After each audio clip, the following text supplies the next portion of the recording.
It's myself, Dr. Seema Ojha, assistant professor government MS college Bikaner. BA second year के छात्राओं के लिए है ये टॉपिक विटामिन डी। इतिहास। विटामिन डी वसा में घुलनशील एक दूसरा महत्वपूर्ण विटामिन है। पहले हमने पढ़ा था विटामिन ए, वह भी वसा में घुलनशील विटामिन था। इसी के साथ साथ में विटामिन डी भी वसा में घुलनशील एक विटामिन है। इसे अस्थि विकृति नाशक विटामिन भी कहा जाता है। सबसे पहले मेलेनबी ने 1919 में यह खोज किया कि रिकेट्स से पीड़ित कुत्तों को जब कॉड लिवर ऑयल दिया गया तो वह इस रोग से मुक्त हो गए। इसके बाद सन 1922 में मैकॉलम तथा साथियों ने कॉड लिवर ऑयल का ऑक्सीकरण करके विटामिन ए अलग किया तथा विटामिन डी उसमें से प्राप्त किया।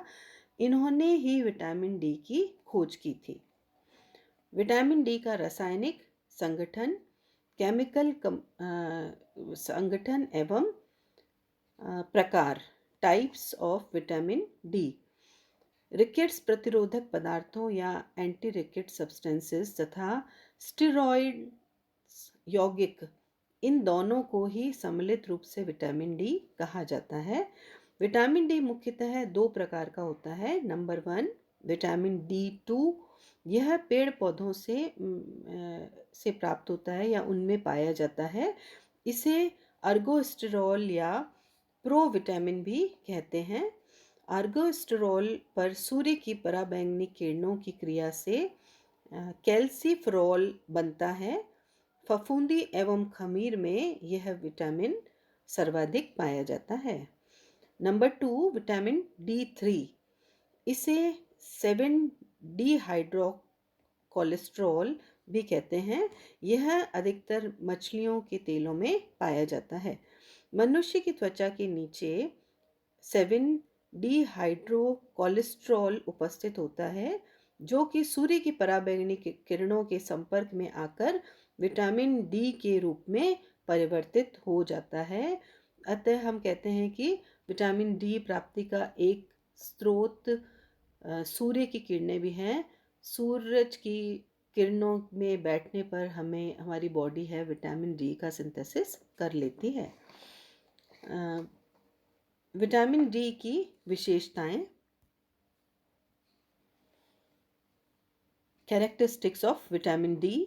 विटामिन डी अपने शुद्ध रूप में श्वेत, रवेदार, गंध रहित पदार्थ है।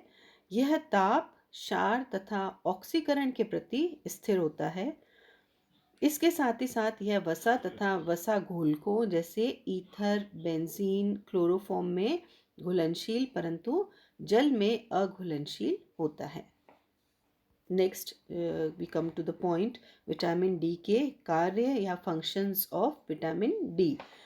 सबसे पहला और महत्वपूर्ण कार्य है विटामिन डी का कैल्शियम तथा फास्फोरस के अवशोषण में सहायक या assist in metabolism of calcium and phosphorus.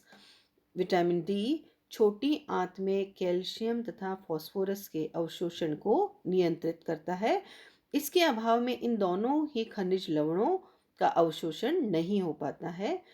परिणामतः अधिकांश कैल्शियम तथा फास्फोरस बिना अवशोषित हुए ही शरीर से बाहर निकल जाते हैं।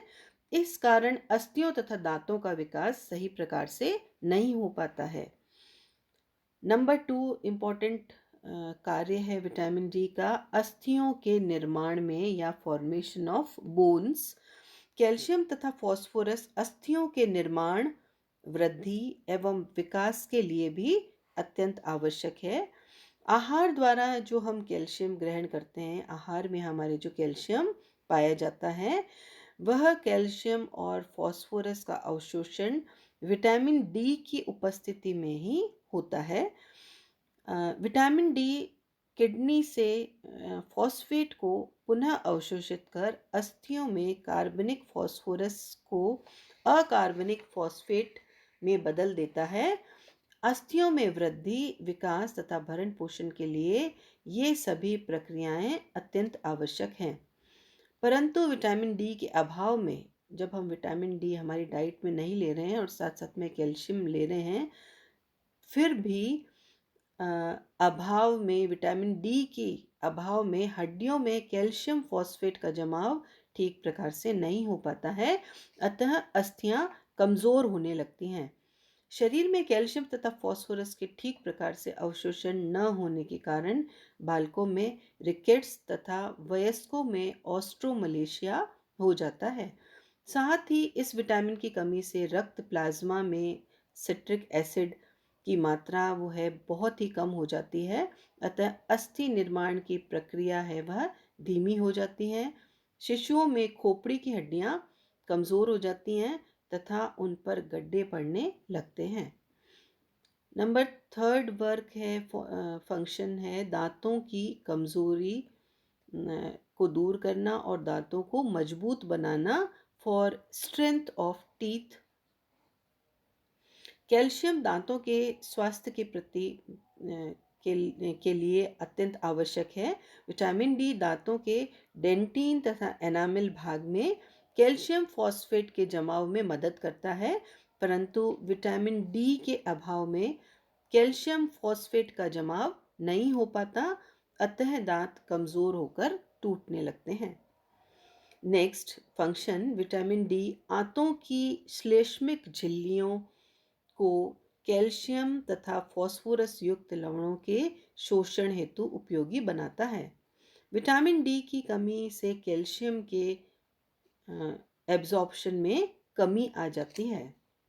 नेक्स्ट, रक्त में कैल्शियम तथा फास्फोरस की मात्रा को नियंत्रित करता है। To regulate calcium and phosphorus in blood, vitamin D द्वारा रक्त में कैल्शियम तथा फास्फोरस की मात्रा को नियंत्रित किया जाता है। जब कभी भी रक्त में कैल्शियम तथा फास्फोरस की कमी हो जाती है, तब ये दोनों ही लवण हड्डियों से निकलकर रक्त में मिल जाते हैं तथा रक्त में कैल्शियम तथा फास्फोरस की आवश्यक मात्रा उपलब्ध हो जाती है। इस तरह रक्त में कैल्शियम तथा फास्फोरस का स्तर बना रहता है, परंतु यदि विटामिन डी का अभाव रहेगा तब कैल्शियम तथा फास्फोरस अधिक मात्रा में अस्थियों से निकल जाते हैं, जिससे हड्डी में इनकी कमी तथा रक्त में इनकी अधिकता हो जाती है। अतः विटामिन डी आहार में पर्याप्त मात्रा में उपलब्ध होना ही चाहिए। विटामिन डी रक्त प्लाज्मा में उपस्थित एंजाइम्स एल्किलाइन फॉस्फेटेज की मात्रा को भी नियंत्रित करता है या नियमित करता है। इस एंजाइम का अस्थियों में भरण पोषण, अंतःस्थल के निर्माण आदि के लिए अत्यंत ही उपयोगी होता है। नेक्स्ट फंक्शन, शारीरिक वृद्धि हेतु और for physical growth. Vitamin D शारीरिक वृद्धि एवं विकास में अमूल्य योगदान देता है।